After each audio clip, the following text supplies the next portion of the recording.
It's the correct time. So don't worry about that. All right. Hello and welcome, everybody, to this week's episode of Heroes of Han. Today with me again are my co-host, Alex. Hola. And Sean, all the way from the other side of the world. Say hello, Sean. Hello. A little louder, Sean. Hello. All right. Perfect. So it's the same volume, just with inflection on the end of it, like he's confused. Well, that's how it goes. So this week we have a couple topics, and I think the first one that I wanted to talk about was the new FPS weapons that were announced during ISC this week. I know I had my eye on a few of them. I think they look pretty cool. Do any of them kind of stand out to either of you guys? I'm kind of excited about a new submachine gun. I think that's going to be, pretty decent. Yeah, you're talking about the Grey Cat Space Tech 9. The Grey Cat Space Tech 9. Yeah, I think I saw all the other ones, like the AR, I think, what was it, the P8 AR, right? Yeah, the P8 AR. Like, that was cool. I'm excited because I'm a big fan of the P4, and then having the P8 would be nice. But what really caught my eye also was that Grey Cat SMG that's like a hack together. Bullet hose.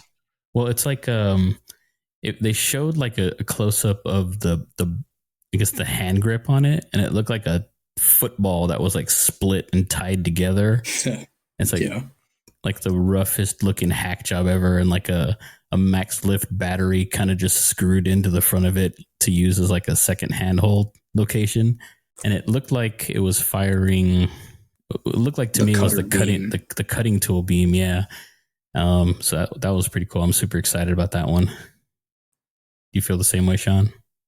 Yeah, I found that one interesting. I was just a little disappointed that it wasn't a hacked multi-tool attachment.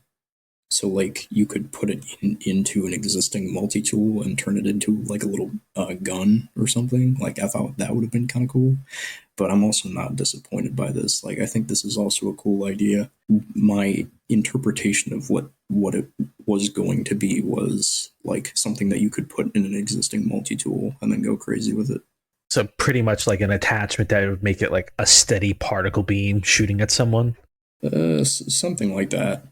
Be like the cutting tool, but overcharged, so it actually does damage. Well, I mean, it does damage, but does it tickles a worthwhile amount of damage to actually kill somebody. Yeah. They had like another.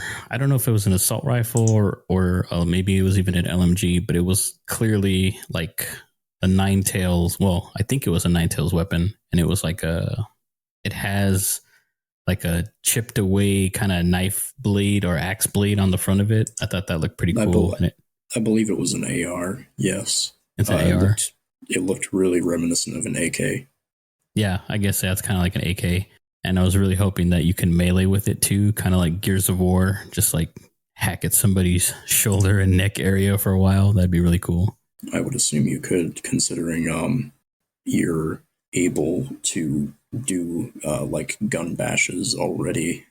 They might just have to change the animation a little bit. Yeah, I think with longer style weapons, it's like a butt, a stock hit to the face, something like that. Like I don't know what you call that, a butt charge, a butt ram. Yeah, I think they just call it melee with the butt stock. No, that's too technical. There has to be a much funner name to it than that. What would you call it, Alex? I don't know.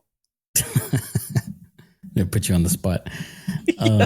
Kind of zoned out for a second there, not gonna lie. It's like I don't know. Were there any other weapons that? Oh, there was that Volt weapon, that the one that shoots little bits of charged energy and then turns into basically a solid beam of electricity. That was pretty cool looking. Yeah, that does lead me to wonder how the non-lethal weapons are going to work in general. Like, how long, like, presumably you just get incapacitated as normal, but, like, how long before you're no longer incapacitated, I guess would be my question.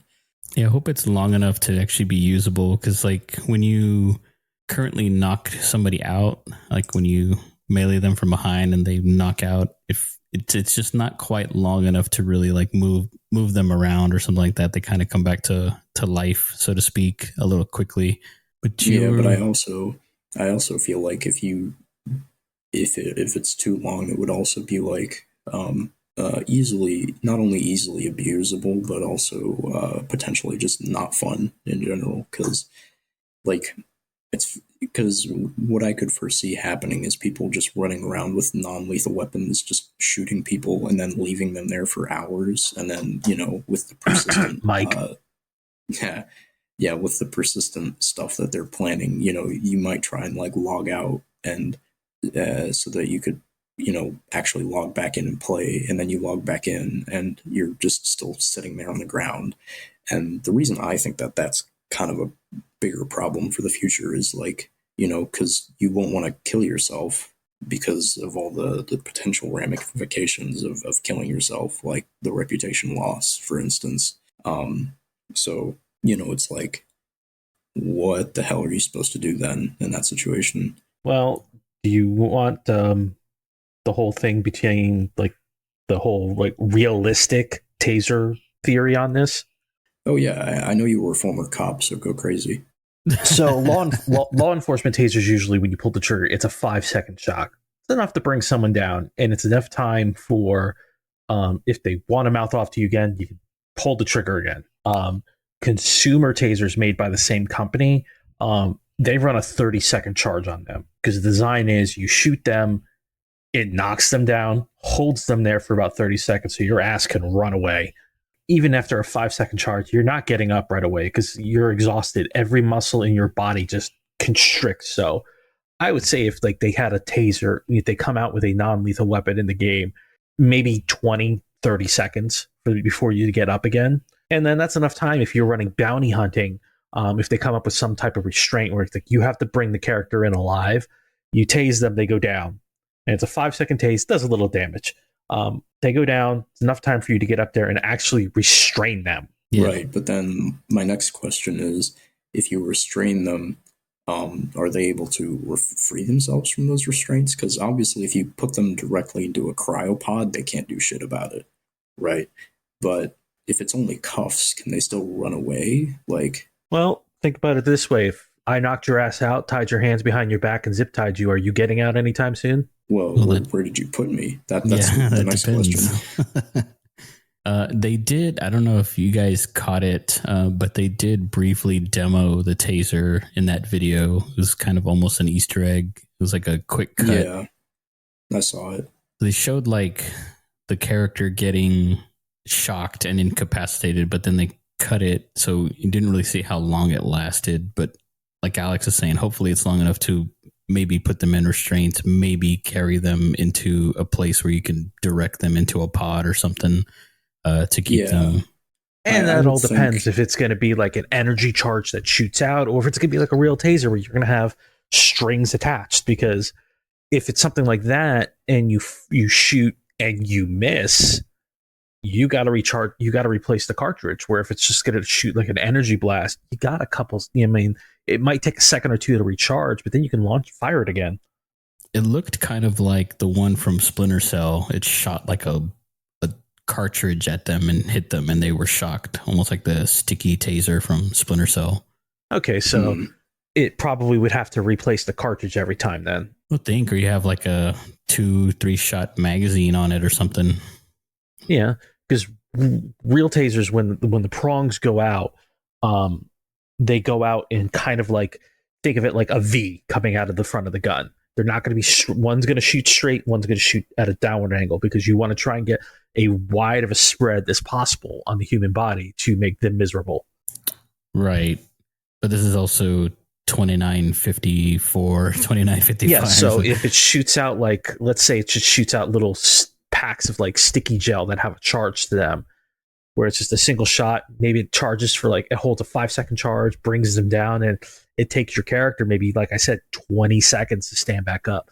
That's enough time that if you're running and your ass goes down, I can run up, pull up my menu, come up with whatever restraints I have to tie you up, to bring you back to my ship, to put you in a cryopod. And you're talking about prisoners, I assume. Oh, yeah. Not me, personally. No, I would never do that. So now, seeing how it works, what I'm kind of interested to see is how long a distance you can use it at. Well, that all depends on what they type you use. If it shoots out a charge ball, let's say the closer you are, the stronger it is. If it's like an impact gel that shocks them, I don't really see any issues with the range, maybe other than, it tapering off due to gravity. And maybe if you're in zero gravity, it goes really doesn't have any drawbacks. If it's a traditional taser, you got maybe 15 feet. Yeah, and actually, now that you were talking about prongs and stuff, I was thinking about kind of like how that probably wouldn't be effective since, we're wearing armor in the game 90% of the time.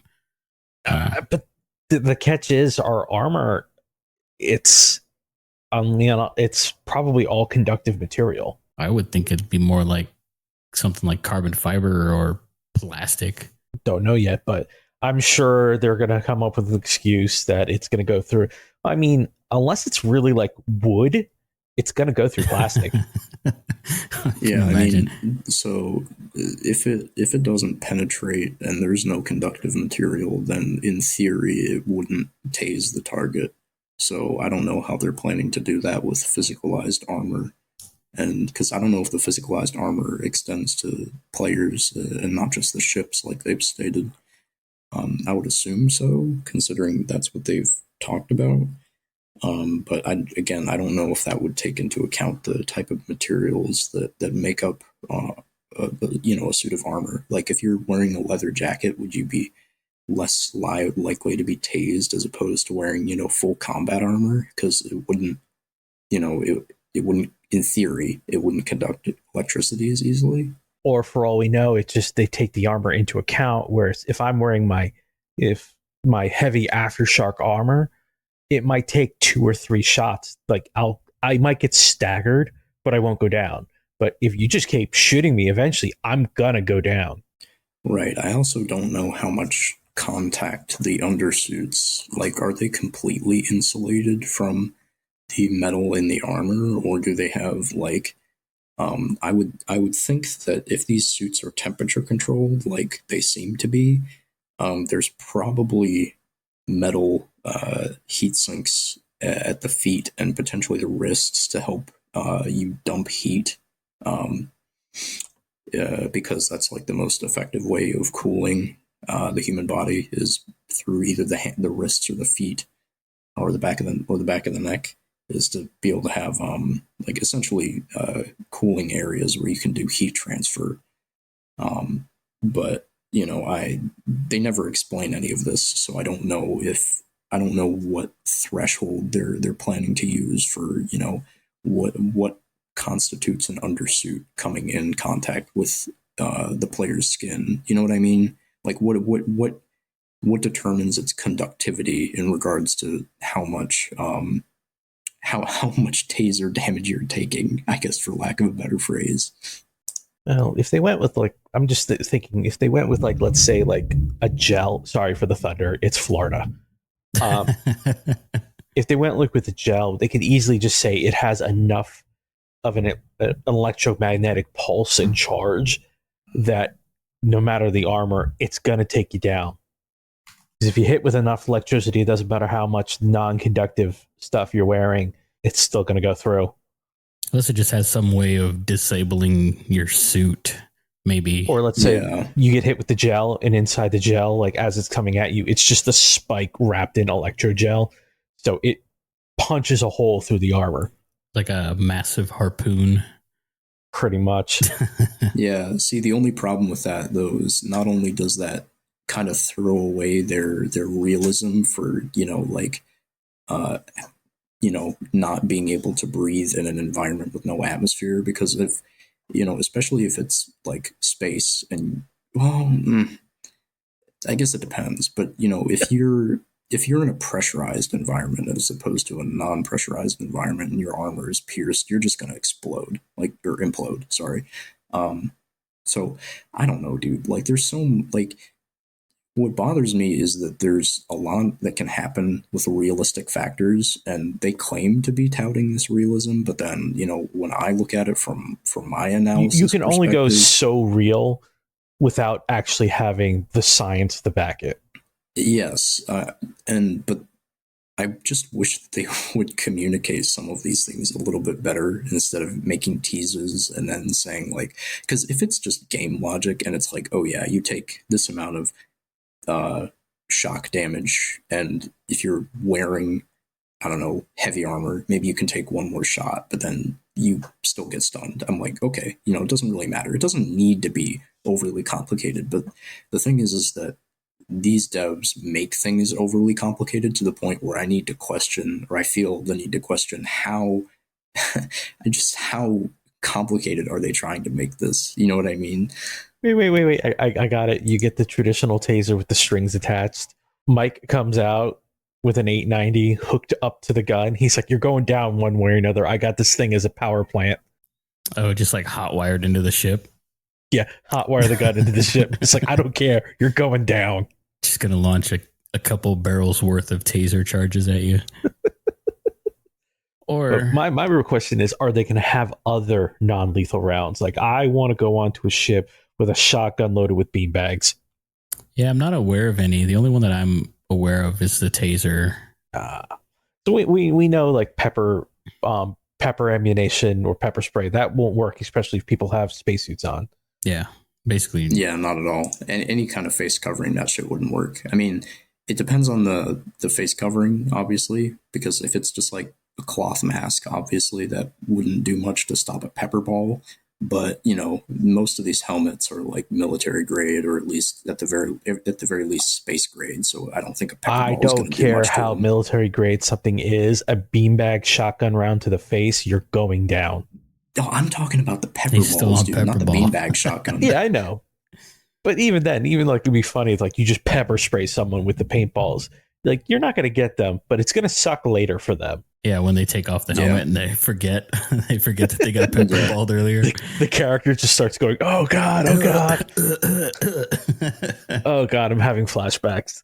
But I'm willing to suspend kind of like realism for the sake of the gameplay for bounty hunting, because that's one I guess career that I'm super excited about.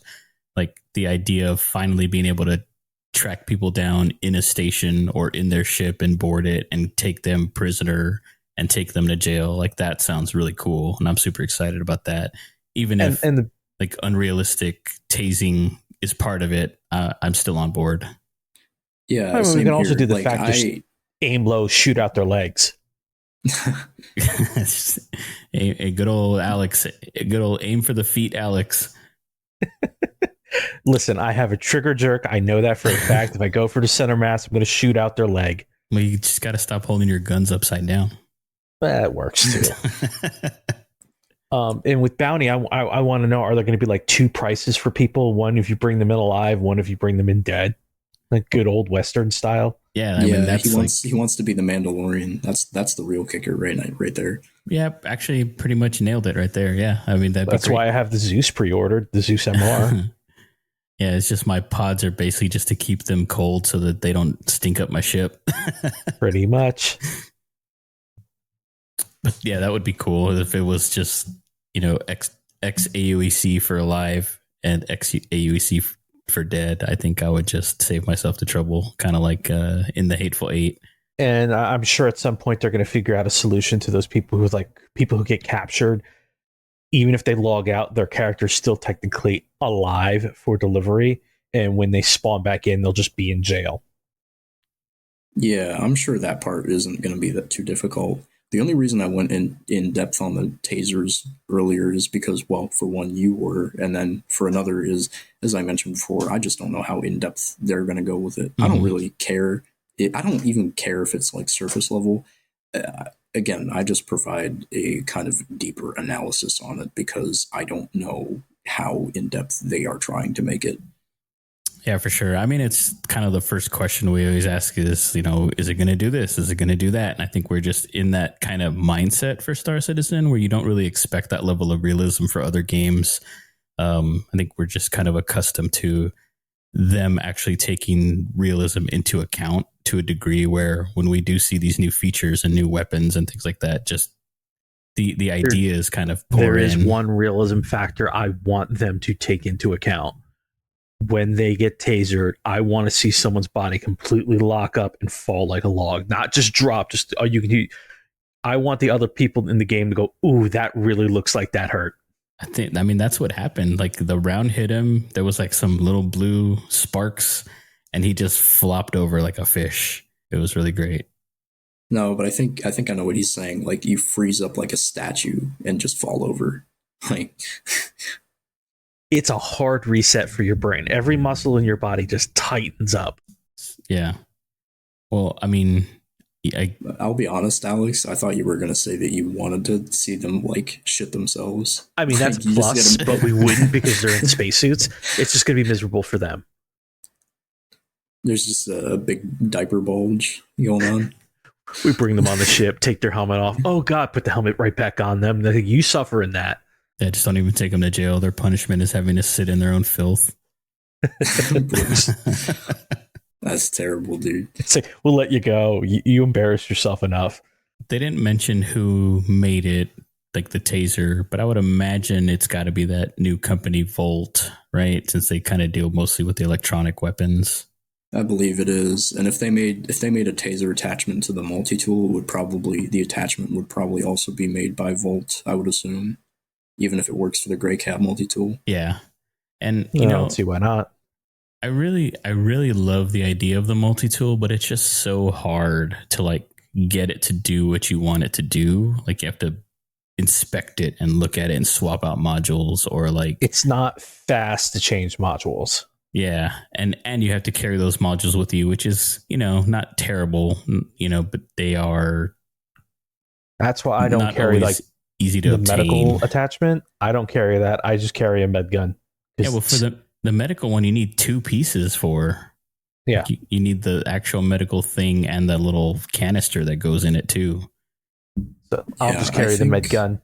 I think it would be a lot better if you could attach the separate multi-tool attachments to your actual belt, and at the cost of having them maybe take up ammo slots. And if there could just be a hotkey for your character to like quickly switch between different multi-tool attachments if they were on your belt. Alex, I don't know if you played Star Wars Republic Commando, but the quick switch DC-17 comes to mind. Or I don't remember if it was the DC-17, but it was the Commando's primary assault rifle. They had attachments that they could quickly switch out, and it was a pretty fluid motion accompanied by an animation. And it didn't take more than it took a couple seconds, but it was definitely a lot faster than trying to navigate several menus or the tool customization. Well, from what I've seen from like the animation, the way it's designed, so it looks like all the different cartridges load on the top of the multi-tool. Am I right? Yeah, like their interfaces that is correct, yes. Are on the top, and then there's like a secondary lower piece that has configurations for like the medical tube and the battery. Well, I'm just thinking because it just reminds me of like a double barrel shotgun. So it's like I want to hit a button, the front just flips down, the cartridge shoots out, and I can just load in a different cartridge. Like, oh, maybe cool, no longer tractor beam, load in medical. Maybe they could change it so if you held down like the reload key on the multi-tool specifically, instead of holstering it, it brought up like a little wheel, I guess, if they were to integrate this using like current tech that they had. And using the wheel, you could just quickly select whatever attachment you wanted to put on it, and then your character would put the attachment on. Yeah, like you animate removing the other one, putting on the new one, shutting it, like closing it up, and then it would be ready to go. Didn't they say so? It would be like a magazine reload, essentially. Yeah.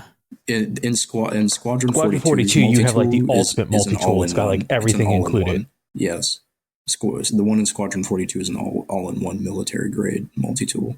I would like maybe that option, but the downfall is it goes through the battery like 3 times as fast. Or even just twice as fast, I think would probably be sufficient. I would settle for 3 times as fast just to get one where all I have to do is swap out batteries. I think it would be Pops and double A's in that thing. Well, I think it would be fair and effective maybe if they didn't occupy ammo slots, but instead they occupied kind of the medical device, like the injectable slot that you have for the hacking keys and stuff. That's also true. Because it could double as your medical treatment, right? Like if you had the medical attachment stuck on your belt, you could swap to that and use it and then swap back to tractor or depending beam or on the whatever. armor, like the chest piece with the flares and grenades. That's also true. That's a good mounting spot. I guess it depends how big they are. Well, I mean, grenades are already kind of big. You can see those from a mile away, so maybe it doesn't matter all that much. Yeah, the modules are definitely smaller than grenades, so you could absolutely mount them on your chest, in theory. Speaking of grenades, have we ever figured out if you shoot one on someone's chest if they blow up? No. I think in previous patches, it used to be that mags and grenades would actually stop rounds from hitting people altogether. Yeah, that's why they would wear those 2.2s of FS9 ammo. So it basically covers up your midsection. Yeah, they had like a ballerina belt of FS9 mags. So I don't think so, Alex. Sorry. Damn. I'm trying to remember if there were any other guns. And there was a couple of kind of pirate style, those, I guess, red themed ones. But only that initial one that kind of stood out to me, and then the Volt stood out, and of course the Grey Cat SMG. My big question is, instead of like coming out with all the new guns, are they going to come out with better, different like attachments for some of the guns that we do have? Like certain weapons, easily they have like a regular standard magazine, but maybe you can adapt it to a drum magazine. I think that was already confirmed. They just haven't expanded on the weapon attachments yet. Gotcha. Yeah, attachments are still kind of a no man's land right now. They're confusing because it's like you look at a gun, it's like, oh yeah, a size 1 attachment goes on the front of this gun. You buy like a size 1 suppressor, it doesn't fit. Well, you look at them in your inventory; they all look the same too. So it's kind of hard to you have to kind of grab it and drag it out so it tells you where it goes, and if it's not the right gun. I don't think the new inventory system will really address that either, because it's essentially not changing. It's just moving on to a different screen. Yeah. So I still think it's going to be pretty hard to clearly distinguish what attachments fit which guns. And there are certain guns that you could theoretically put an attachment on, but they just don't let you for balancing reasons. So, yeah. Well, it would be much less frustrating if it was easier to identify like a size 1 versus size 2 silencer at the very least, because that's really what I use most often, and it's very frustrating. I have to like drag them out and hover them over my body to see if that's the right one for the right weapon. I've never really used the silencers. Do they actually like work? Like, do enemies not detect you when you shoot with them? They seem less likely to detect you. I used one when I was doing a completely unarmored run, like just testing how far I could get with normal civilian clothes and a pistol. And I was able to, and I think it was on a pretty high tick rate server, but I was able to clear a bunch of guys without them noticing me. Well, that could be the AI, because we've cleared Grey Cat facility a couple times where we're all just mowing everyone down. Some guy walks out of the side room, stares at us. 3 minutes go by, then he starts shooting at us. Yeah, I mean, for me, I don't really mount them for the NPCs. I mount them for the players. Yeah. As the victim, I've been on the other end of a weapon that was silenced, and I can attest to their efficacy when being fired at you. I know it's supposed to, realistically, it's supposed to silence it a hair, because your silencers do not work the way people think they do, and you lose some of the stopping power. Right. Yeah, you lose velocity and therefore stopping power. I don't really know if that's taken into account in the game fully. I haven't noticed any bullet drop, but I don't really engage things from more than maybe 20 yards away. There is bullet drop, but I don't think the suppressors and stuff affect it at all. I have used the sniper rifles pretty extensively, even though I'm not traditionally any sort of sniper. Because Um, realistically, if I were to shoot at you with like one of the assault rifles, then I put a suppressor on it. I'm supposed to have to put more rounds into you if you're wearing heavier armor because it's not going to have the same stopping power. yeah. It also depends on what type of ammunition you were using too. Like you probably have more effectiveness with if you were using armor piercing rounds as opposed to like I don't know standard grain. And the compensators just basically look pretty. That's it. No, they do help with a little bit of the recoil. I personally like the flash hider because I think it accomplishes some of the things that the suppressor does, but it just hides the muzzle flash that gives away your position. Yeah, I think it really just kind of boils down to what you're trying to accomplish and when. I know it makes it really nice, during Jump Town, how sometimes we like to post up kind of around the area and monitor and maybe take a couple pot shots here and there and not get caught. That was probably most often when I would use either a suppressor or flash hider, depending on what I had like handy. Speaking of Jump Town, because I know a lot of people are up in arms about this, how they're going to add the lens flare or lens glint when you're on a sniper rifle. A lot of people say they shouldn't do that. I'm kind of like, as long as it's only when you're looking down sights that it's up, I can get behind that. I think that's what it is, and it is already in. And it's only for 8 power and up scopes. So like the little 4 and 6x hollow and the optics don't do it. Basically only the range scopes do it. Yeah, I mean, I don't know if you've tried to use a 4x at anything more than 100 meters, but it's kind of useless. I mean, it's basically binoculars at that point. You can't really hit anything with it. But I was going to say that it's a little idiotic to me that the glint still happens in the middle of the night. Yeah. Like, I could understand if maybe somebody was shining a light at you, like a ship light, that it would glint, but it should not be doing that in the middle of the night. Unless it's just a really full moon and you're not on a moon. Yeah, I mean the glint doesn't bear on me a whole lot since one, I don't really snipe very often, especially not with anything 8x and over, because I just have a really hard time with that level of magnification in Star Citizen. But also I am just so just so unaware of what's going on around me that I probably wouldn't even notice if somebody was aiming down sights at me and there was a glint somewhere off on the horizon. That's why I just stick with like the railgun or the rocket launcher, because at that distance, I'm like spray and pray. Yeah, I'd rather get him with splash damage than a pinpoint. It's just so hard to, I mean, for me personally, I don't know about you guys, but it's just so hard to like engage players or even NPCs for that matter. Like with that long of a range, they move so erratically and it's so hard to like ADS with scopes for me in the game, and there's lag and desync, and it doesn't work. I don't really enjoy doing it at all, so I mostly just stick with ARs and SMGs. Yeah, I agree with that on all points other than the scopes themselves. The scopes themselves are fine. It's the jankiness of everything else that makes sniping at range incredibly difficult. So I basically just use them as like essentially just as binoculars. So it does annoy me that if I'm not actively shooting at anybody, that the glint would give me away regardless. But, I guess I can just stick to the 4 times and, kind of keep using them the way that I was using them as essentially binoculars. Or if we could just get a pair of binoculars. Yeah. Yeah. I mean, it is That the future. nice. You can kind of, you can kind of zoom in a little bit with the mouse wheel if you're holding F, I think. Yeah, if you're holding F, you can kind of zoom in. But it's not enough. But it's not enough for recon. Right.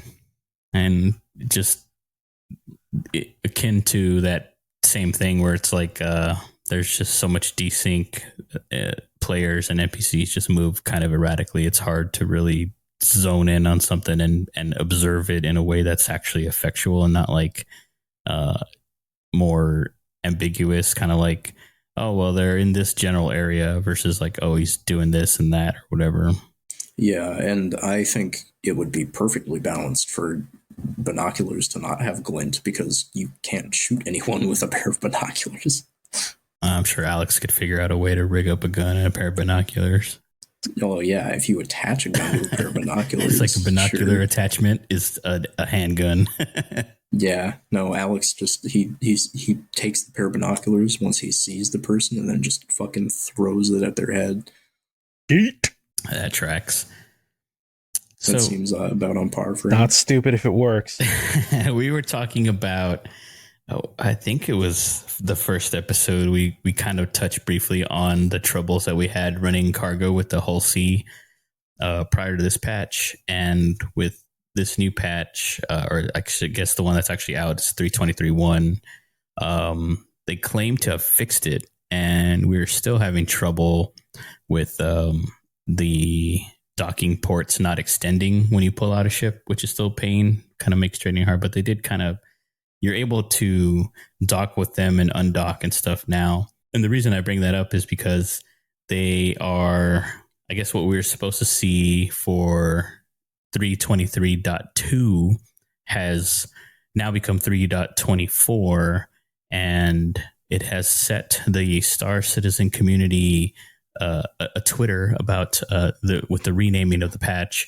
And I really don't understand what the huff's about, because really it's just a change to the name. And I've heard arguments that are like, well, they're just trying to say, oh, we delivered X number of patches in Q3 or whatever, or they're trying to deliver X number of patches for 2024. But in my experience with development, I'm not completely unaware of a world that exists where you can see, you have kind of like a way of naming patches. You have like this, I guess, SOP on how to like operate and name patches based on their amount of effort that is had in them, or the amount of change that comes from them. So it makes sense to me when they say, oh, well, there's just so much stuff we kind of messed up and it really should just be its own patch. So they made it 324. My hopes is, in addition to all the stuff that they've done, that they actually do kind of fix these basic problems with things like the docking ports not extending, and some of the ship stuff still doesn't work. Like certain doors don't open, certain animations got ruined with that latest patch and stuff.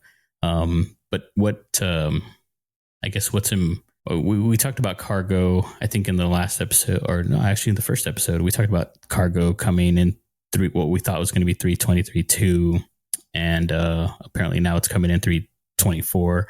Do you guys have any, I guess, opinions on the changing of the name to 3.24? Or are you kind of in the same boat as me? It's a name. Don't care.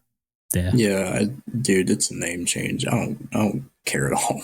Like, honestly, it's not like I had it tattooed on my arm and now I'm flipping out because it's wrong. You know, yeah, I don't. There's some of the community concerns are legitimate, and then there's stuff like this that you know, you start to wonder, why are people upset exactly? Like it doesn't really track very well. I think there might be a bit of a psychological component to it. It's kind of like a .23.x feels like a quicker change, like something that you'll get sooner, rather than changing it to a full-on new 3.24, for example, versus 3.23.2. So maybe the reality of it, the delay and how long it's going to take to get the patch, and maybe subsequent sub patches for that, maybe feeds into the anxiety, you know, with like, now it's going to be forever, because they're also talking about how this is going to delay 4.0 and stuff. And for me, it's kind of like, well, what were you expecting? Did you really think that they were going to deliver on time? Because when have they ever done? They said they weren't going to delay 4.0. That's what they say. But realistically, there's no way they're going to be able to deliver 4 if they still haven't delivered what should have been in the patch we're currently playing right now. They said if they can deliver 4.0 sometime, like not at CitizenCon, obviously, but if they can deliver it like by the end of the quarter that they said they were going to have it out at, like quarter 3, I think. And end of Q3. I fully believe if they say it's the end of quarter 3, it's going to be end of the year, maybe January. Maybe. I don't know. It really depends less so on what they've accomplished and more so on this server meshing tech that everything's riding on. Oh, speaking of the server mesh, were either of you able to play that quick test they did? No, not at all. Yeah, I wasn't able to Didn't get even on. know about it. Oh, go figure.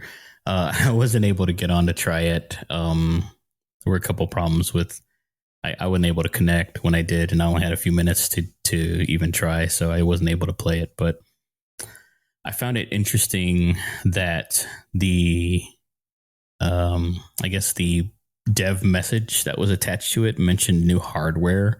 So it really kind of seemed like there was some infrastructure changes, maybe some actual physical machines that are now online that they're trying, which is kind of encouraging to me. It sounds more like they're preparing physically for like this influx of, or I guess the growing size of these live servers. And that kind of gives me a little bit of hope that we will have a more, I guess, robust set of servers to play on, so we can increase FPS rates and things like that. Yeah, I mean, it would be nice if they would start running the servers on, ones that have 4090s instead of literal potatoes powering them. I mean, are they at this level? Like, admittedly, I know nothing about like multiplayer server technology, but at this level, are they running machines like that rely on GPUs, or is this like a CPU thing? Like, what are the resources required to do this? So I may not be I don't even know what you would call that. I have some insights, but nothing like insane. And my take on it is, from what I understand of the tech that I've been seeing, I don't entirely believe that it is GPU bound. I know there's a lot of CPU calculations that need to go into these servers, and they even have gone as far as there's this new technology that is essentially a CPU, like a secondary CPU that plugs into a PCIe slot. I've seen those also growing in like common use cases. So the server computer does definitely share a lot of traditional components with an average home consumer PC, but there is also a lot of extra stuff going on there. For instance, just a mountain more of RAM and other things. Like they have their own separate interface for that handles like all the network traffic, and it's not even handled by the CPU; it's handled by something else. And there's so many different configurations. It's also kind of impossible to know what they are using specifically. Because the one that I was referring to was a project by NVIDIA, I believe, where they have essentially a separate computer that handles all the network trafficking, so that the CPU doesn't have to, or the primary CPU. Mm-hmm. So like a networking focused coprocessor. Yeah, essentially. And then there was another similar processor that focused on other networking tasks, so that the primary processor didn't have to. And I believe that was one of the ones that they had, that you could just add additional ones into each PCIe lane instead of a graphics processor, because not all of these servers need output graphics. Mm-hmm. Yeah. So like when I was reading that, it said like new hardware test basically. And so I got excited to see that they are potentially kind of investing in the infrastructure now and new actual physical servers to add to the pool. Because it means, hopefully what it means is that like we'll see increased performance coming fairly soon. I mean, they could also increase the performance by knocking down the player numbers, but we already know they're not going to do that. Well, I mean, that has the same problem, though, because we have, X number of players. Reducing the amount per server means increasing the number of servers, unless it's more like, you just can't join these because they're all full. Yeah. Although I will say again, it would be nice, even if you had to like buy a NASA supercomputer because I know they're eventually planning to allow you to have the ability to host your own servers. But it would be nice if they had that in place currently, because sometimes I get so sick and tired of the server issues that I wish I could host my own, even if it did require essentially a supercomputer to do so. But it would be nice to have the option, is all I'm saying. So what in your, like, we've talked about that a couple times, but like, what in your mind makes hosting your own server desirable besides like the increase in performance? Because for me, it's like, well, then you're just kind of playing with 2 or 3 or maybe 10 other people, unless you're like in an org or something, but you're isolating yourself from the player base. And so it really reduces emerging gameplay and opportunities for other kind of gameplay styles. And you're just kind of in this essentially a sandbox. Like, to me, that doesn't sound very interesting. No, and I agree to an extent. The whole purpose is like, how do I frame this? My desire to do so doesn't really extend beyond the desire for increased performance, if that makes sense. Mm. Like I just would be like to be able to enjoy the game in the way that it's supposed to be played in its current state, without having to deal with, dupers spawning a billion C2s and lagging the server so bad that, nobody can do anything or sell anything. So, it would be nice to have that option to fall back on in times where servers are just absolutely shitting the bed. It's not really a focus that I would want to be the primary way that I play. More so, like I said, just kind of a fallback plan. Well, being able to play on your own server and then take that same, I guess, character or save data or game data or whatever, and then use that still on a public server is something that I haven't seen before. Typically, it's like when you play on a dedicated server, all of your information stays there, and then when you go to a public one, you're basically with whatever the public server has. The best example I can think of is Fallout 76, because if you pay for their, premium whatever, you can get private servers, and you can still take that progress to the public servers. But then you also have to keep in mind that game is, it has some PvP elements in it, but that's like not even remotely the main focus of the game. So the ability to do that is kind of overlooked, because it doesn't really impact anyone negatively. Yeah, but I can see where that would have certain implications for a game like Star Citizen. Yeah, I'm sure that even before they decided that they were gonna do, like have people be able to host custom servers, they've probably already internally decided years ago that the characters wouldn't be the same. Like, you'd have to create a different character for a dedicated server, which I'm completely okay with. It's just, like I said, it's not about the progress or anything. It's just about being able to play the game. And speaking of dedicated servers, I wouldn't mind seeing stuff from your the main server being brought to your dedicated server, but vice versa. I wouldn't agree with that, because who's stopping someone from hacking and, oh yeah, now I have 400 million credits. Cool, I'm gonna go back into the regular game. Well, it's not even about hacking, because I know that what they've said before, that the dedicated servers, you'll be able to modify things as you see fit. So like how much missions pay out, like how much damage enemies do to you, etc.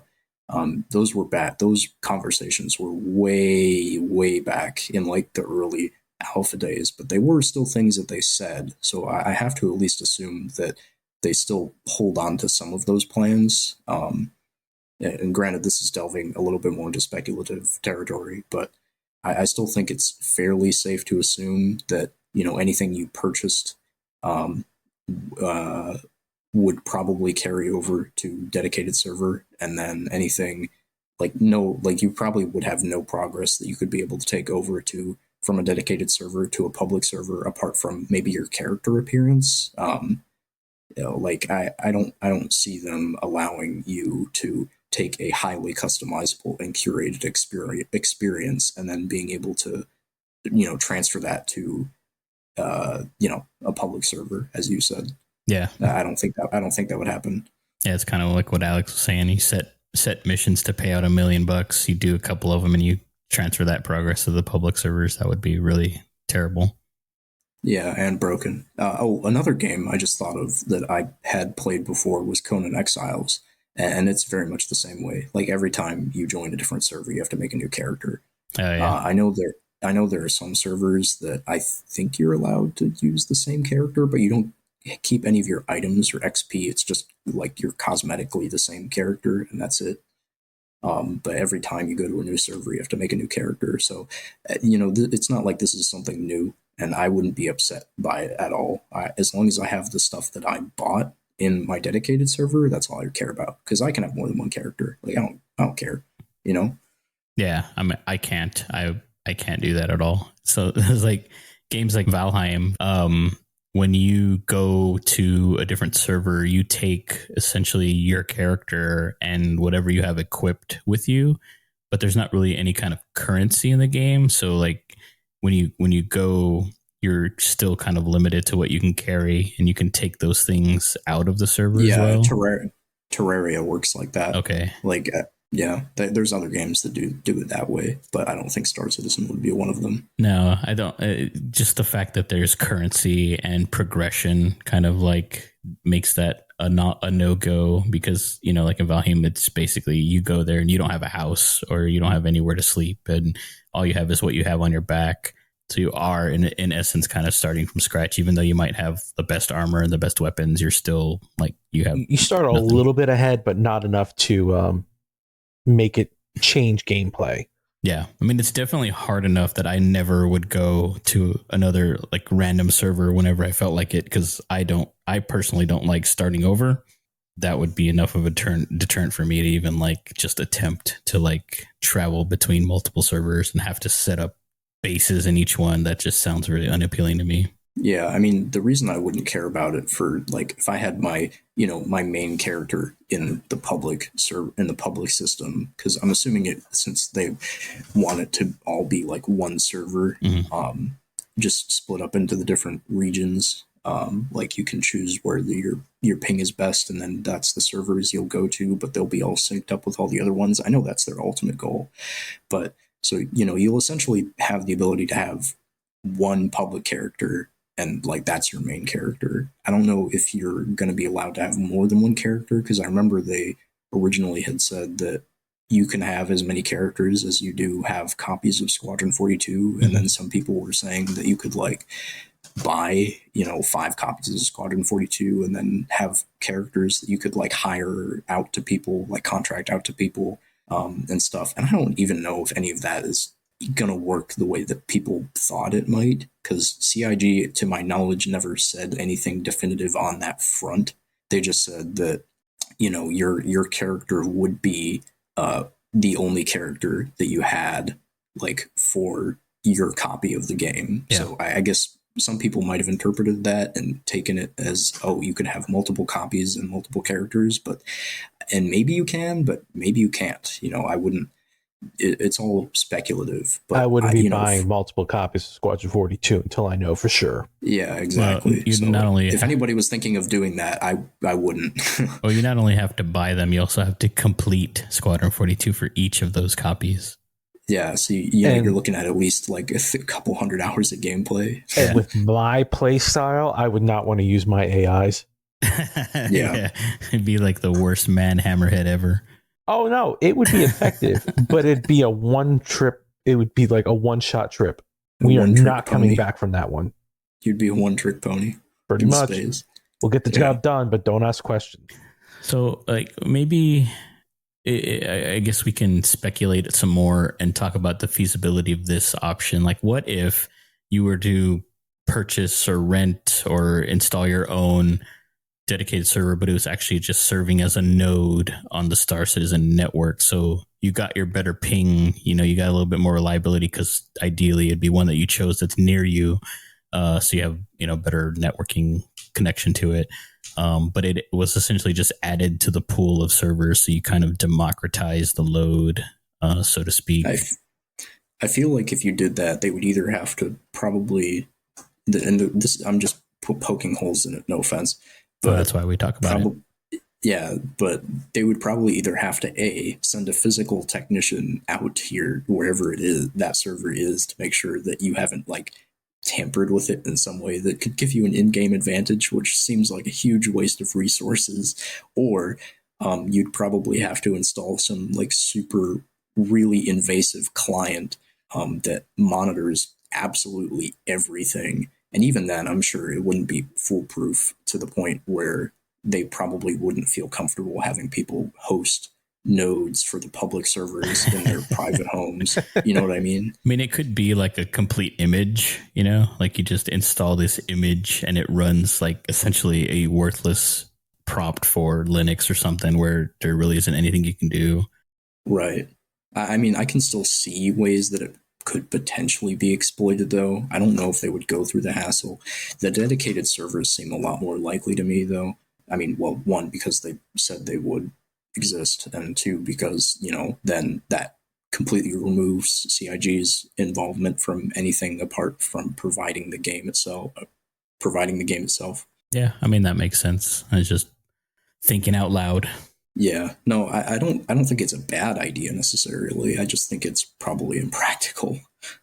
Maybe, but I don't know. With all the ways that Star Citizen has kind of taken typical gaming and bent it to its will, and started with, you know, resources that were set to do one thing and now they are completely different and do another thing. Like, and I don't know if it's beyond reason to just say, well, here's how, you know, multiplayer online gaming will work. And it's something like, for lack of a better term, Bitcoin, where things are kind of distributed amongst other players and stuff. But that's forever in the future, hopefully, because crypto and gaming are not two things that I like combining. No, me neither. And there's already that other game that Star Citizen wannabe called Star Atlas that has a completely crypto market, and they have some really fucking weird shit. I'll say that right now. That there is some, like, I don't want to sit here and pit some games against each other, but and I'll give them the benefit of the doubt. Maybe it's not a scam, but it does kind of look like a scam. You know? I don't know, man. If it involves crypto, I immediately go scam. Yeah, because like I can try and give them the benefit of the doubt, but as much as Star Citizen sells JPEGs, this game is really selling JPEGs. Like they don't do the reason that I feel like I can give CIG the amount of lenience that I do, despite all of my existing frustrations with them, is because they show us what they're doing. Out of my own curiosity, out of all the footage and things I've seen of Star Atlas, they don't show you shit. So, it's like, oh, here's an update. This is what's in the update. And then they don't explain anything beyond that. Can you actually play Star Atlas? No. I mean, yes and no. It's like you play it by buying crypto. Yeah, no. So you buy crypto, you buy a ship, and then you can access their essentially hangar module, or their equivalent, which is like this really small map. I think it's smaller than Skyrim, which, I mean, it's pretty big, but still, it's a small map. It's like, I don't remember the exact dimensions, but you can fly around potentially in a ship that you purchased. Not all of them are flyable, though. Some of them just sit there like static models. But you fly into invisible walls and stuff, and it seems like they're kind of suffering from the same problem that Star Citizen did early on, where they have so many promised features that they're kind of like working on all of them at the same time, so none of them seem to work right. And not to say that Star Citizen doesn't also still kind of sort of have that problem, because it does with certain things. But, the fact that you have to buy crypto just makes it that much more sketchy to me, especially since, Star Citizen doesn't really force you into any microtransactions as much as people say it does. I was perfectly content with my, $50 purchase, because I bought the Avenger Titan on sale, and I continued to use it for like almost an entire year. I only had the Avenger Titan, and that was it. And, then getting into the workforce and whatever. And I was like, oh yeah, I have money now, so let me spend some money. And I did this To out of be my young own and volition. naive. Yeah, no, but I'm just pointing out that I did this out of my own volition because I wanted to buy things, not because I felt pressured to buy them. It's not like when I loaded up fucking Destiny 2 for the first time in like 6 years the other day, and I was bombarded with like a billion things that they wanted me to buy. And this game, Star Citizen does not shove a store in your face apart from the main website. The game itself does not put anything in your face, so you don't even feel the website doesn't really shove anything in your face. It's actually kind of hard to get to where you can buy stuff. Yeah. Now that you mention it, that is pretty true. It's kind of a terrible website for selling things. Yeah, you're kind of right.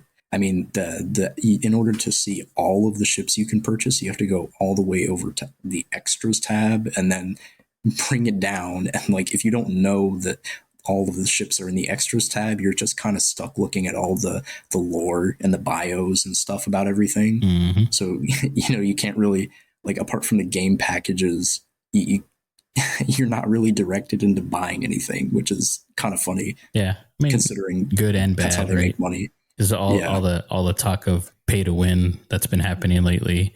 And actually that kind of reminds me, is I guess this question's for Alex, is paying $2,700 to have a meal with the devs pay to win? Well, that depends. Like, what's involved? What do you get? I mean, do I be like, listen, I paid a lot of money, give me a goddamn ship, I don't care about eating with you? Right. Like, you walk away with at least the executive 600i. If I can walk away with maybe the Javelin and the Idris, I want to. Yeah, what kind of value are you getting for eating them? It better be some damn good steak. That's for sure.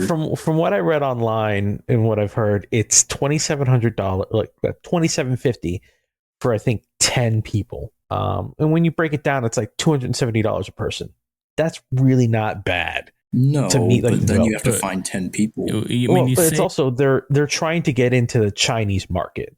So it's Bar Citizen doing this. It's not the developers. It's Bar Citizen. Wait, so you're not eating a meal with the developers? You are, but I think he means the developers aren't the ones organizing. They're not the ones organizing everything. Okay. So it's the marketing team organizing it. Yeah. I don't know if that would be any fun, though. I don't know if I want to hang out with John Crew and the other guys. I mean, do you understand the kind? No, I don't think I could do it. Well, I'm not an unreasonable person. Yes, you are. No, I'm not unreasonable. I would definitely chew them out for some really stupid things that they've done. I can't get on my hammerhead in space, but you guys put freaking cows into the game. Yeah. Quit wasting time on roly-polies and fix the docking collars. Listen, I'm a reasonable man, okay? I'll flip a goddamn table. But sometimes reasonable men are forced to do unreasonable things. Well, I'd be interested. So if any of our listeners want to chip in and get us $2,750 so we can send Sean to go eat by himself with the devs. Well, that should be easier for him because he's probably closer to in China where they're going to be. Yeah, actually, it's just maybe a train ride for you now if we can get a very long train ride, but train ride nonetheless. So chip in. We'll find out exactly what happens when Sean eats, I guess, probably a lunch with the devs. I don't think they'd want to commit to a dinner with a complete stranger. They'll probably hand me a single hamburger and be like, "Are you seriously the only person who showed up?" Dude, you know it's going to be the worst meal they could possibly have. It's going to be like a double dog, and they're going to think it's the most amazing thing. Ain't nothing wrong with a double dog. I better be getting some sloppy for that kind of hamburger. Jeez. Yeah, I can't see the value in that because like I can yell at them in the forums for free. Like I don't know why I got to pay for it. Part of me is like I kind of understand this whole Bar Citizen thing. I kind of like see this Bar Citizen things like for fans to get together and meet the developers, but the other time I'm like, if it's a convention, yeah, because maybe I could get some new exclusive stuff, some information. But it's like if you meet them at a bar for this event, they're not going to leak any information. They're going I to be don't like, know, oh, man. no, They have some pretty loose lips when they get to these things. you're going to have Yeah, to I get mean, them drunk. You're going to have to get them drunk like a high school prom date. No, I mean they're so excited about this stuff. They're probably chomping at the bit to share all this information. I mean, I thought the most interesting thing that I learned about, not personally from a bar citizen, but it was through another guy who went, was he actually had the opportunity to ask Chris Roberts a couple of questions. And this was back when Starfield, like right before Starfield came out. And he specifically asked Chris if he was worried about Starfield, to which Chris responded, no, I think they're entirely different games. And, that in and of itself was kind of funny because Starfield ended up being kind of a joke, not really delivering on the promises that it had. Like, it delivered on story and other things, but not on, like, the space exploration aspect that people thought it was going to be. But I thought the more interesting part of that conversation, albeit, a little bit unrelated to the topic at hand, was the fact that Todd Howard had approached Chris Roberts when he was making Starfield for ideas because he liked what Chris was doing. I just found that piece of information oddly ironic because, he probably could have gotten more help from Chris if he had asked. Well, I don't really even know if that's necessary because you could probably go back and play like Wing Commander on SNES and pretty much get the lowdown on all of his ideas because nothing's really changed in the last 30 years. No, but I think it was less about the ideas and more about the also some of the tech and stuff behind it. Like he, if Todd had been willing to be a little bit more desperate, maybe Starfield wouldn't have been such a flop because they might have actually had gotten some developers from CIG or something to help them, make the game not loading full of loading screens. There you go. Not full of loading screens.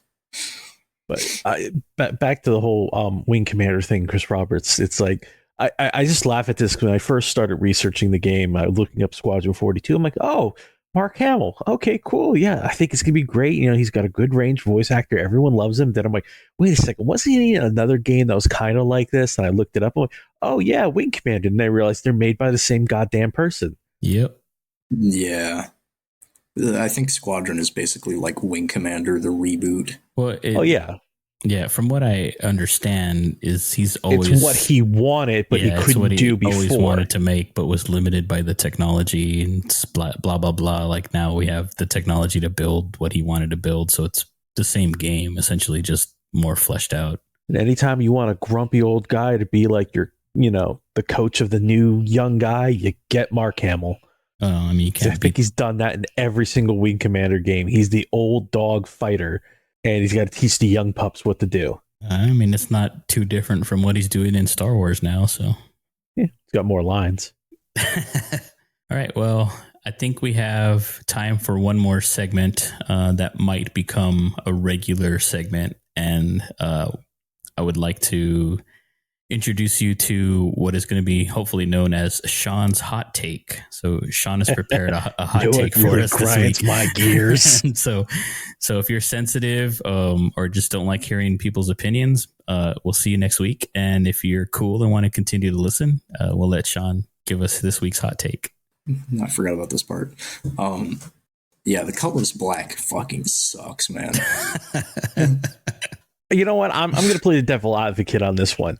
It sucks, but for the price, if you were to get into the game and even in-game currency, it's worth the money. So my biggest bone to pick with the colorless black is, well, one, the front winglets make it ugly, so that's automatically a dink. Two, arguably the more important gripe is the engines are still so easy to get shot off, and when those main engines are gone, you just spin out of control. And you are, if you're in a dogfight actively, you're basically done. Like, you're out. Yeah, we used to joke and call that the Buccaneer spin, but maybe more appropriately, it should be the Cuddy spin. Well, because the Buccaneer does the same thing. I believe it was actually Carson who coined that term. If we're gonna, because that's where I got it from, is him. But especially back way back in like 320. Yeah, or no, not 320. What am I talking about? That's not even that far back. You're like 314. No, I'm talking 313. Especially Oh, wow, when that's long before my time. I think I hopped on like 317. Yeah, the Buccaneer, especially back then, had a super big tendency to just constantly accelerate when one of the engines was blown off. So it would like reach fucking Mach 40 when it like spinning in a circle. And it basically turned into a Beyblade. It was quite an interesting thing to see. Now it doesn't really do that so much, and instead the Cutlass is kind of the culprit of this. Yeah. So I too, you two both know this definitely, but I too hate the Cuddy Black. Actually, just all the Cuddies in general. But I think what the biggest problem that I have with it is there's so many better ships that serve the same function that may not be as inexpensive, but you get way more value for your money. But every time there's a player in chat, or probably on Spectrum, I don't read Spectrum, that asks like, okay, I've done this, now what ship do I get? Completely forgot Spectrum's the message board. I'm like, wow, you're really going to call them out like that? the answer is always the Cuddy Black, and I just disagree with that so hard. Like, if you're going to spend that kind of money, just a little bit more gets you the Connie, and the Connie is, hands down, so much better, a better ship. And so I have been in a position where I have had lots of money, and, there's always players in the game that are begging, and they're like, okay, I want to buy this ship. I want to buy a new ship or whatever. Can I have some money? And I'm ready. I'm like going to dish out $30-40 million so they can buy what ship they want. And I say, I will give you this money as long as you don't buy a Cuddy Black. And that's how much I despise this ship. Like, I'm willing to buy them whatever they want as long as they don't buy a Cuddy. Like I said, I'm going to play the devil's advocate here. It's a very versatile ship. Yes, there are other ships that are better, but like, look at it. You got the same chassis rolls out. You got plenty of cargo room in the Cuddy Black. Is it made out of aluminum foil? Yeah, I'm not going to deny that. But then it's like, you want to do a little bit of law enforcement? Cool, you got the Cuddy Blue. I think the Cuddy Red is a really good deal for that. I mean, as long as you know for a fact you're not trying to go into combat, you're just trying to do rescues, Cuddy Red's a good spot. Cuddy Steel, now that they upgraded the armor, I think it's a great drop ship. Yeah, that was what I was going to say. Is my one saving grace, or in my opinion, the one saving grace of the Cutlass lineup is the Steel at the moment. Like, when it launched, it was an absolute laughing stock. But and as bad as it's going to come out, you can fit a lot of guys in the back. Yeah. No, but now with the armor and buff that they gave to it, it is pretty tanky, and that's what I think the Cutlass Blue should also be like. It should have at least, some fraction of the amount of health that the Cutlass Steel has. Not as much, obviously, because it's not a dropship, but it needs more armor and more health to be in that combat role. The black, I don't even know what you could do to fix the black. Maybe add another shield generator, because the Freelancer got a third one, but it's also not as maneuverable. So I don't know why the black maybe couldn't get 2 shields. Well, I know a lot of people look at the Cuddy Black as more like a combat-oriented ship. I look at it as a low-end cargo ship. Yeah, but it isn't. That's the problem. Nobody uses it as a low-end cargo ship. Like, if you want a low-end cargo ship, you get a Freelancer. It's 66 or whatever. I think one of the biggest improvements... Freelancers are fucking ugly. That's the problem. Like, they're really good ships. They're just ugly as all hell. Well, all the MISC ships are ugly. They have very, very phallic designs, and they all look kind of, I don't know, just metallic and old looking. I can't stand the MISC. But on the Cuddy, I think what would make a huge improvement is something so simple. Well, on the surface simple, but probably very difficult in the game development world, is to fix the sound for them. Like, they just sound awful. They sound like you're in a Tex Avery cartoon in a dive bomber. Like, whenever you're flying in a thing, it just is like... Every time I get into a Drake ship, I always feel like this is what space travel would be like if like the United States just started getting into like interspace travel, like planet to planet. Well, it's kind of like steampunk, is this like the future if it was all steam and not like, I don't know, petroleum or whatever. That for me, the Cuddy especially. Did you ever watch the Wing Commander movie? Dude, I watched it yesterday. I told you. Okay. But like all the ships that they were on, like you get a very Drake vibe from them? Yeah, like the Rapier, I think, it looks like a great value Hornet with like a 10-barrel Gatling gun on the nose of it. Yeah. Did you say great value? I gotta sit down and watch that movie again. No, the ships are awful looking. Oh yeah. It's the 90s. Yeah. It was like 99, man. Like, come on, it's almost 2000. But yeah, like the sound design just sounds so old and clunky, and it kind of, I can see how it's related to the overall design of Drake ships, but it doesn't feel good. Like the Gladius is not my favorite ship at all, but it feels good because it sounds good. And like, yeah, and that's another, as silly as it might seem, the sound design is a huge part of the game for me, especially.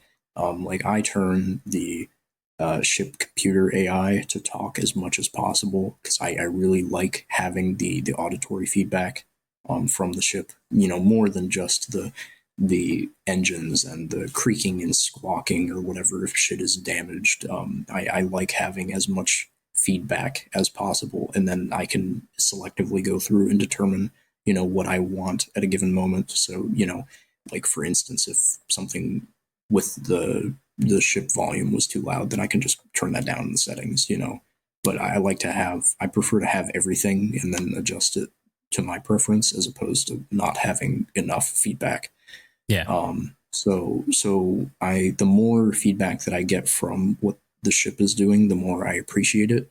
And that's actually one of my biggest gripes with the Corsair right now is it's already kind of teetering on this, weird feeling because I on one hand I like it, but on the other hand it has its own issues.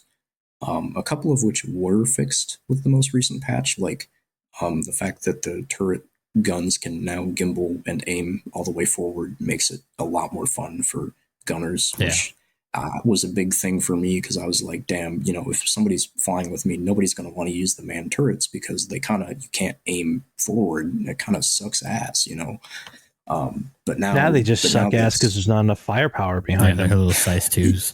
Yeah, probably at that point I'd rather just fly a Corsair. A Connie. Well, the Connie also has size 2 turrets. That's the thing. That's true. So, but I feel like the Connie just is a little bit beefier. Yeah, no, it is. It's stronger, like defense wise, but that's a different gripe for another day.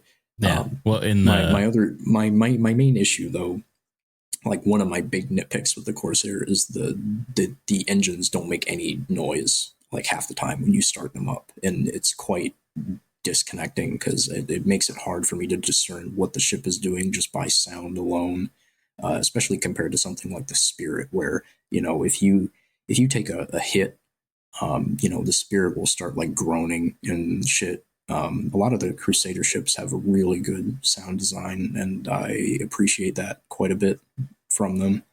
Yeah, like manufacturers and ships, like individual ships, kind of have this personality to them. And like Drake, for the most part, there's a couple Drake ships I do like, but for the most part, that personality just doesn't jive with me. Like I just don't want to be associated with it. And the same thing with Misk. Like I cannot stand like Misk's overly friendly, like AI voice. Like, hello, how can Misk help you today? And it's like, would you like me to hold your hand through this entire combat scenario? And then like Drake, yeah. Well, when you blow up a ship with a Drake ship, like it's almost surprised that you were able to do it. It's like, oh, congratulations. Like you killed somebody. Wow. It's like surprised that you're able to blow something up with it.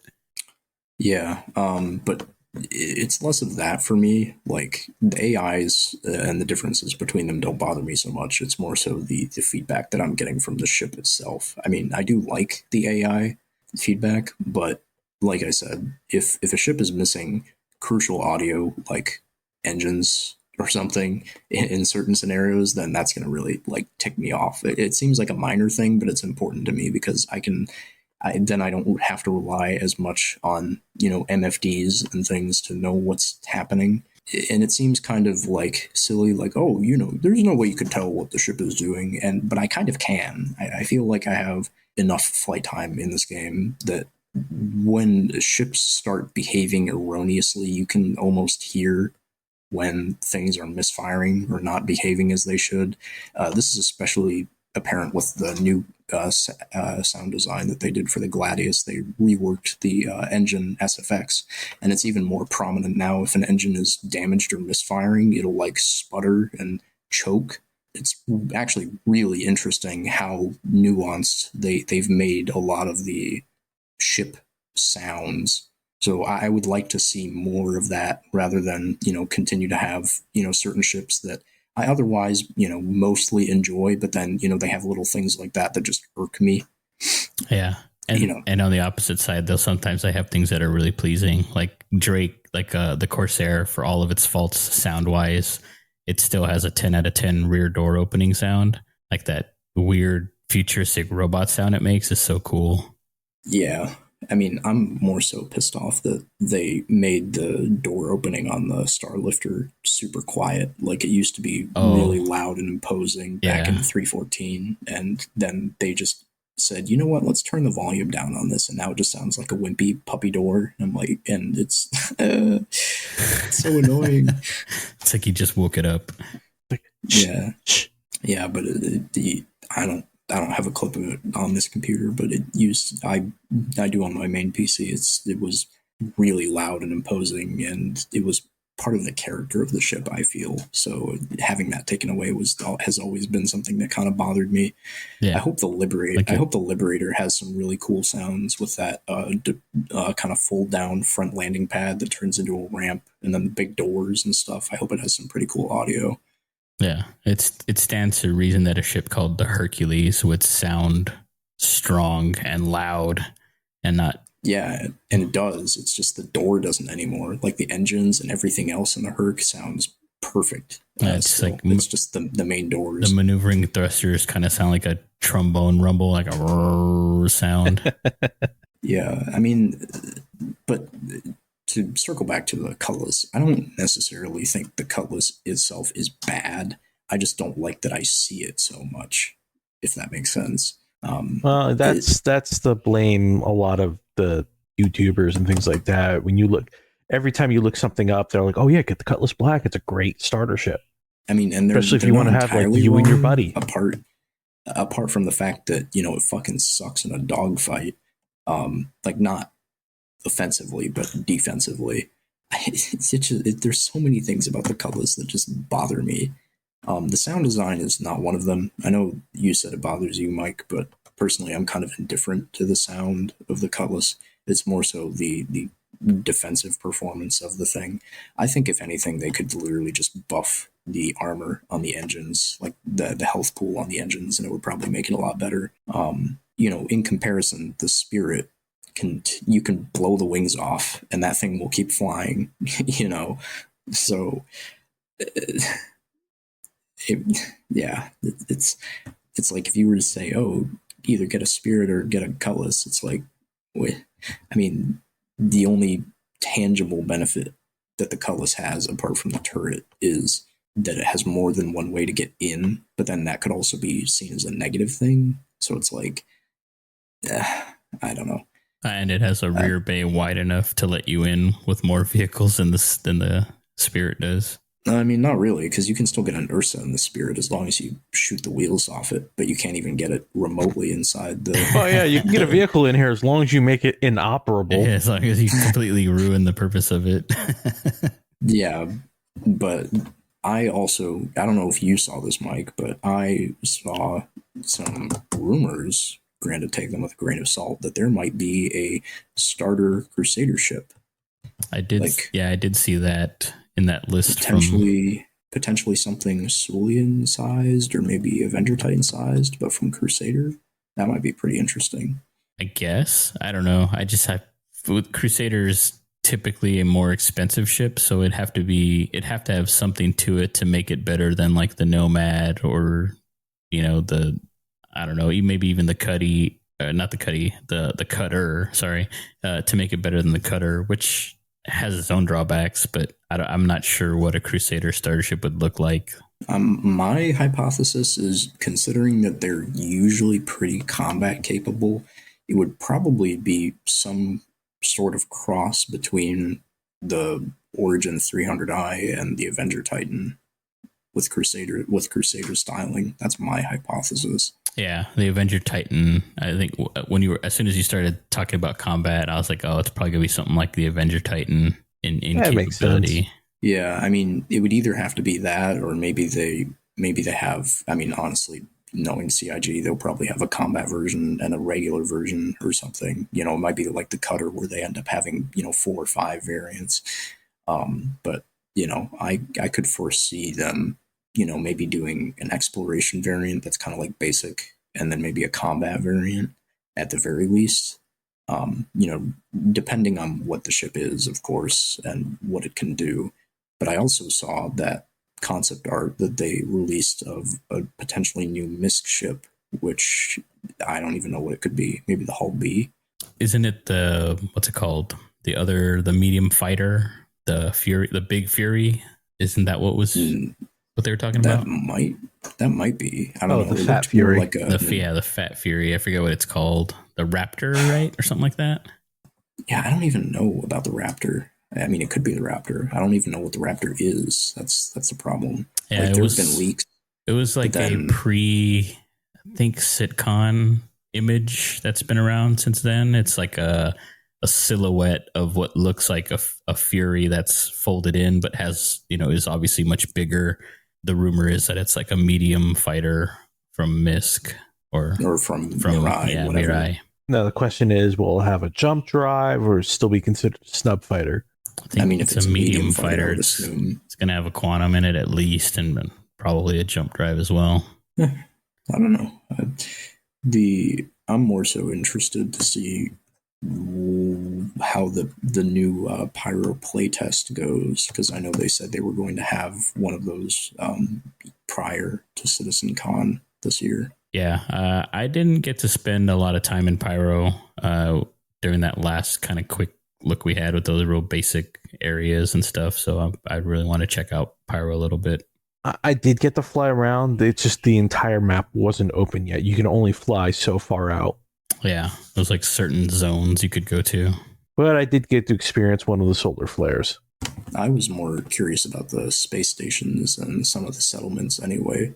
The settlements are really cool. They feel like they were ripped straight out of Star Wars or Guardians of the Galaxy, or ironically, or certain other sci-fi kind of outposts, like shanty towns and things. They're a little bit more put together and less decrepit than some of the towns that we've seen in the Stanton system. And I hope they add some more of those put together towns to Stanton to kind of flush it out a little bit more. Yeah, I'm sure they will. That's about all I saw during that playtest. I spawned in, and I think I got to look at an artifact for a second, and then it became basically a Wild West FPS town. I was dying every couple seconds, so I just gave up. Yeah, I got to experience that, and then I was also caught in a solar flare, which was interesting. Straight up blinded me for a good bit, so that was fun. But the other part that I saw that I thought was a lot more interesting was Ruin Station, and I really enjoyed the fact that the station itself was actually felt, more lived in. Apart from the fact that it's run down and dirty, there were also hangars that had been repurposed into essentially gang hideouts, and there had been. Like, there was one hangar in particular that had a bunch of ships that were parked in it, almost like a ship meet, but then some of them were like disassembled or in various states of disrepair, and then there was others that had been, or ship parts that had been reassembled into like little houses and stuff, and this was all inside of a hangar, which was really cool. I don't know, I think I would like to see more stuff like that, just in general, in Pyro. And I'm hoping to see more of it in Pyro, because I know it's not just Ruin Station. Yeah, I'm really looking forward to Pyro and hoping some of that kind of world building makes its way back to Stanton as well. Yeah, even if it's just like one decrepit station somewhere, it would be kind of cool if there's like I don't know, like 5 dudes who are just living in there, you know. Well, hopefully there's a few places we can, you can stop, refuel, repair. Yeah, that's I don't know if I want to talk about the refueling, because I know that's part of the whole Pyro drama. It's probably something we could save for another day. Yeah, why don't we save that? Why don't we wrap up today and we can talk about a little bit more in depth about Pyro next week is one of the topics. No problem. Sounds good to me. All right. Well, then I guess I will thank everyone for listening. And just as a reminder, you can find us on heroesofhan.com. And you can also find our podcast available anywhere where you can get podcasts, including Apple Podcasts, Spotify. For some reason, there's a few of you that listen on Samsung podcasts. So awesome. I want to know more about that because I've never even heard of it before. And of course, you can find us. You can actually get the episodes from our website also. Don't forget that you can also become a supporter of the show, which would be greatly appreciated. You can help kind of fund keeping this thing going. And I want to thank everyone who's been listening and sharing and leaving comments and feedback for us as well. So hopefully we can improve with each new episode. I want to thank my co-hosts for being here, Alex and Sean, and we'll look forward to seeing you again next week. You have a good one. Take care.